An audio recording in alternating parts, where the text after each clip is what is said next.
Hello and welcome back to the next One Piece review and discussion. We are continuing on with Brook's backstory, and my god, is it a kicker this one. Slightly longer than we got last week, but equally as devastating to find out more about what happened to Brook in his past and how he became the man that we know today. So, without further ado, chapter 1185. Y'all better buzz off.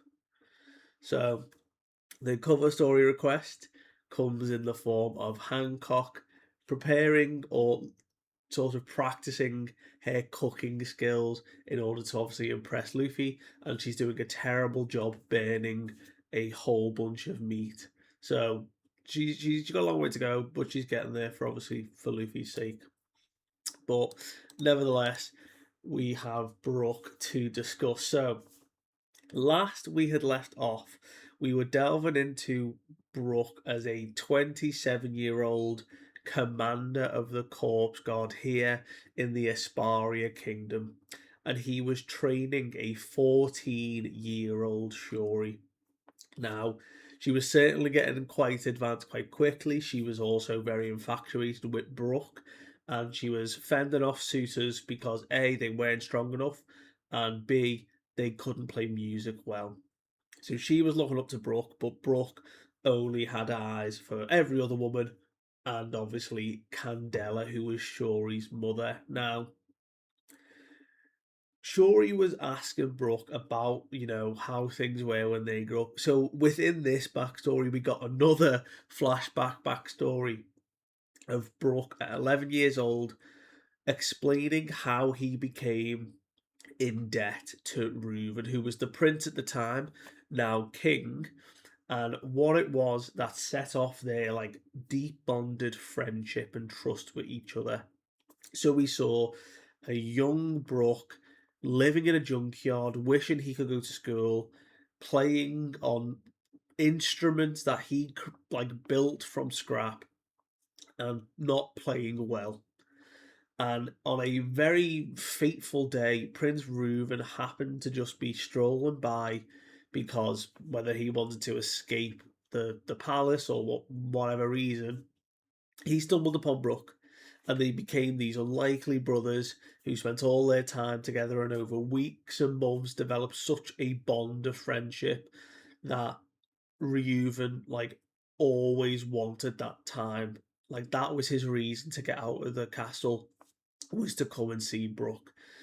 And things quickly changed when Brook was being interrogated and beaten by Marines for having a connection, or what they thought was a connection, to the Moron family, this gangster family that was around at the time. And basically, Brook was only stealing curry powder, but they thought there was a whole conspiracy going on. Nevertheless, Reuven burst through the door with Candela and the other guards, free Brook, and are convinced by the corruption now that's happening within the Marines. He sees it firsthand and he's like, why are we living in such a world where this occurs? Like, he can't stand for it. And him and Candela just completely annihilate everyone. Like, sword skills here were on display. And Brook, not only one, surprised by the Prince title, because this is the first he heard it, but two, how cool he looked as a swordsman. So the chapter concluded with Reuven bringing Brook to the palace and saying, right, from now on, you are to remain here, you're to go to school, you're to be fed, clothed, and you are also going to be taught by Candela, like manners and how to fight and stuff. So this is where we pick up. We pick up with Reuven like declaring, right, Candela, Brook will be your page. You're going to teach him manners. You're going to speak properly. He's going to learn everything he can off you. So they're walking through the gardens, they're walking through the city, and it's a whole like wonderful dynamic that Brook is just completely free and completely himself still. Like he's looking at these palaces and all these women, and he's so like infatuated with all of them. And Candela's like furious by his actions here. He's not showing very good manners. And, he's then not wearing the uniform that he was given. He's like in cramp his style. He's so like precious towards this guitar that Reuven had given, and he's even like sleeping with it. And we can see Candela's got a real soft spot for him now over this time, however long it's going, like weeks and stuff. They're really developing quite a deep bond to the point where then all the guardsmen and the corp like, well, it's quite an honor, and we're actually quite jealous that you get to like stand side by side with Candela, as her page. And Brook does obviously his funny yo ho ho ho laugh. But the scene training, Brooke asks, what's the type of guy you would go for? And she says, well, there is one man that I've got my eye on, but he's way out of my league. But that's the reason I train so hard with a sword. It's because I get to be by his side. And Brooke's like, wow, okay, okay. So maybe if you dress more like a woman and not like a man as you do, then maybe you get his attention. But wait, hang on, someone you're close by. Wait, do you mean me? Clearly not. But I just love this young Brook who's so, you know, starry eyed and just is so enamored by everything he sees. But he's training hard and he's really developing. And so he still asks, can he see obviously all these, he sees Candela's pants and stuff. He's really obsessed with that as Brooke does. But obviously she declines and teaches him, you got to say it with manners. You got to, you know, really hone in and change the language you're using because you need to be polite. So he asks again politely, and she obviously then beats the crap out of him and says, absolutely not. Like, even that, what you're doing, even with politeness, is still, just basic decency. So Candela explains that strength and etiquette go hand in hand. So Brooke declares, right, I'm going to do, you know what? I'm going to do my best. I shall endeavour to give it my all. He goes really polite, really posh. And so we go back now to Brooke at 27, Shuri at 14, listening to this story about, how he obviously became so in debt to Shuri's mum and dad. And he says, everything was shining. But there was a time though where, we had a rocky moment, and it was when a whale government ship just kind of drifted here to Aspara. Like they're on like the far reaches of the sea. And there was like this whole thing. Everyone was trying to be dead polite, dead like, respectful, and even sure was like, oh, the celestial dragons, like they're really, a lot of pressure and it's quite overwhelming.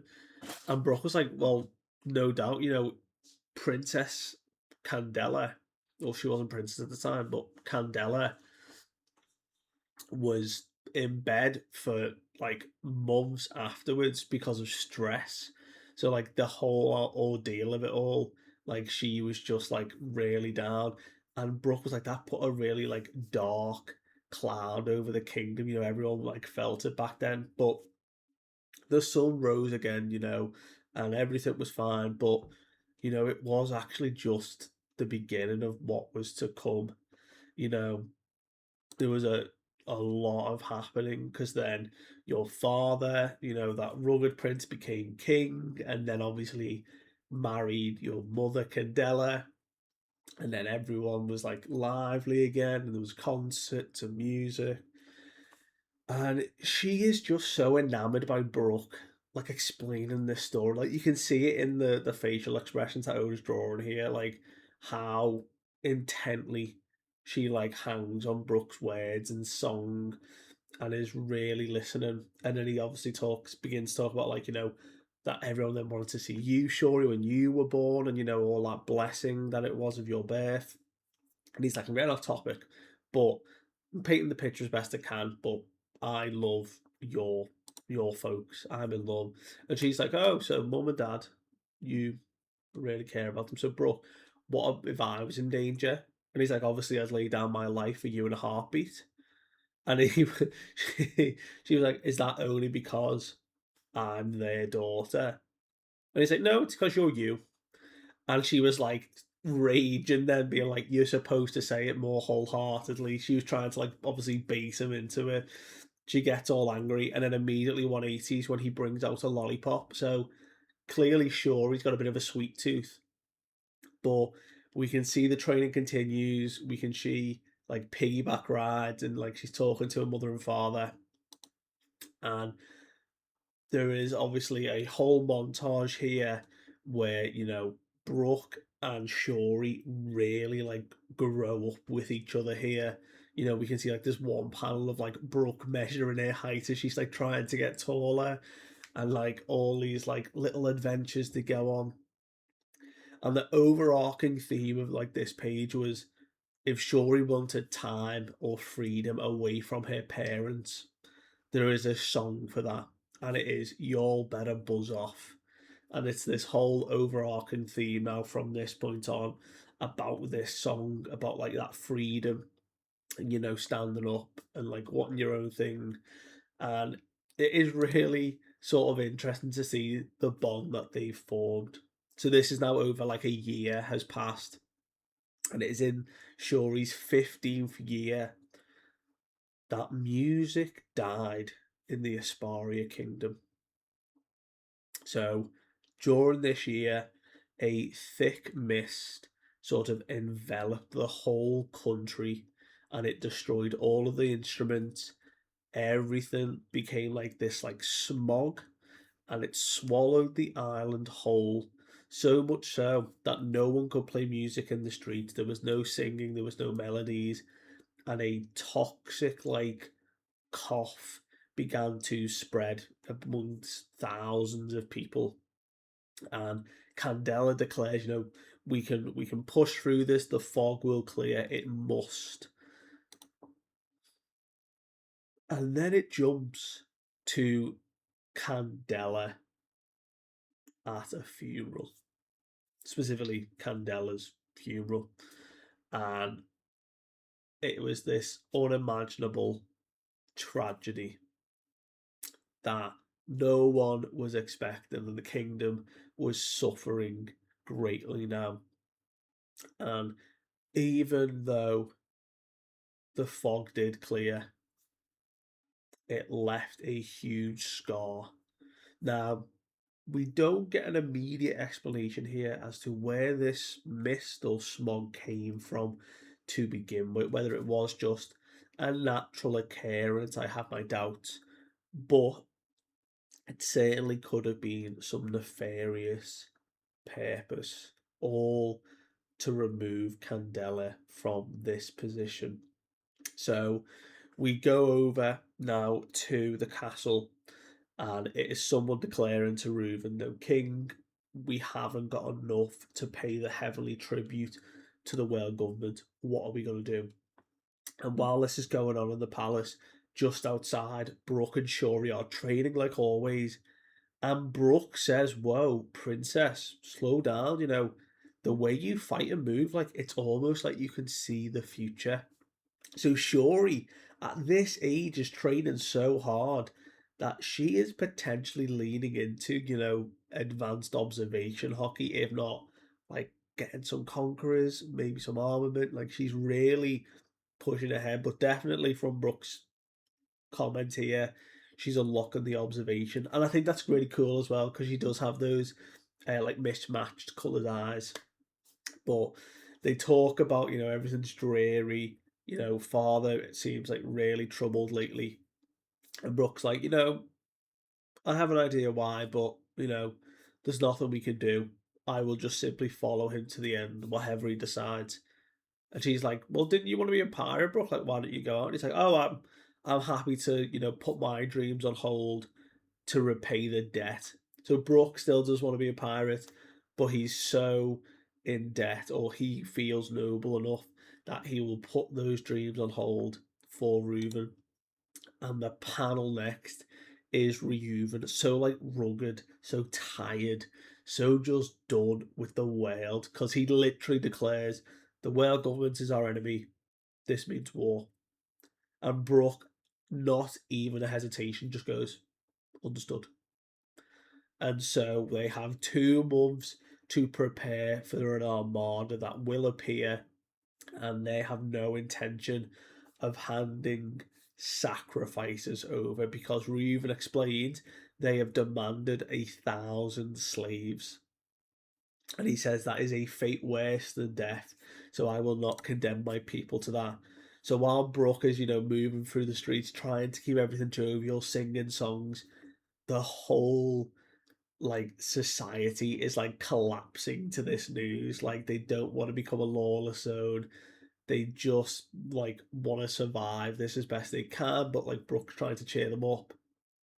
And it is 2 months later that this incredible 2-page spread of a war that takes place on Asparia, and that your buzz off keeps repeating its way through these panels, and it's Brook taking down world government agents, taking down Marines, and it's all about, this really heavy stance that they're not gonna be sort of pushed down or taken advantage of. They've come all the way to the map's edge, Brook says, but this isn't some place that you can just erase from the map. If they want this home, it ain't gonna be easy. So as he's running around and dealing with all these agents, there's a call that they've breached the palace. They're inside. It's really bad. So Brook charges in. It turns out Shuri and Reuven have stayed at the castle. Shuri has obviously tried to go out and fight, but Reuven has said no. If they capture you, it will be bad. So we're on lockdown here. And throughout all this, Brook takes down so many of these Marines, makes it to the throne room, and as he swings open the door, the final double page spread is a nightmare. It is Shuri and Reuven, both in a very familiar demonic winged form that we've seen before, except Reuven is bleeding out on the floor, his demonic wings still spread, and Shuri, with a bloody sword, stood over him. There is black flames on the ground, the wings are present, and there are two other figures in the room. There is a giant flaming bird shadow stood behind Reuven's body. Very, very similar to Marcus Mars's form that we've seen. Obviously, here depicted in shadow and the flames, but it looks pretty spot on that Mars is here right now at the minute. And there is another figure stood over on some steps, just sat down, big dude, but he looks to be in this real dressed down holy night garb. He's got coat and ruffles, got a bit of a sort of regalia on, but he is just really this old dude smoking away, just watching all of this unfold. So these two threatening figures are clearly just enjoying Shuri and Reuven having a fight. And as Brook comes in, he is stunned, completely shocked, cannot believe what he's seeing. And Shuri spins and says, "Oh, Brook, you were so worried about that war. You know, it's all over now. You know, aren't you happy?" And that's where it ends, with Brook seeing this. So clearly we can tell, and this is what Brook will work out hopefully on Elbath, that Shuri was being possessed at this stage and was forced to go into a fight against her father for whatever reason. So whether we do see this fight or we're now just only going to get to see the aftermath, this could all wrap up in 2 or 3 chapters. How Brook escapes, what their plan is here. Shuri goes off to the Holy Land with these two individuals. Yeah, I mean, it does seem like it will be Marcus Mars. Could be someone else, we don't know. But this other dude, is he one of the other Holy Knights that we haven't met yet that we're seeing in this flashback? So then when we go back to present, we've got another key figure who will join the fray of a Holy Knight in the final war. But actually, insane what Brook is having to go through here and what he's walked in on, because this was like a huge breaking point, not only to see Ryuva, the man he was giving his life up to, dead on the floor, but to see that his own daughter was the one to have done it, like, so, like, devastating. But great chapter. I enjoyed that one. Thank you so much for watching. I do appreciate it. Let me know what you thought of the chapter, and I will see you guys next time. Bye.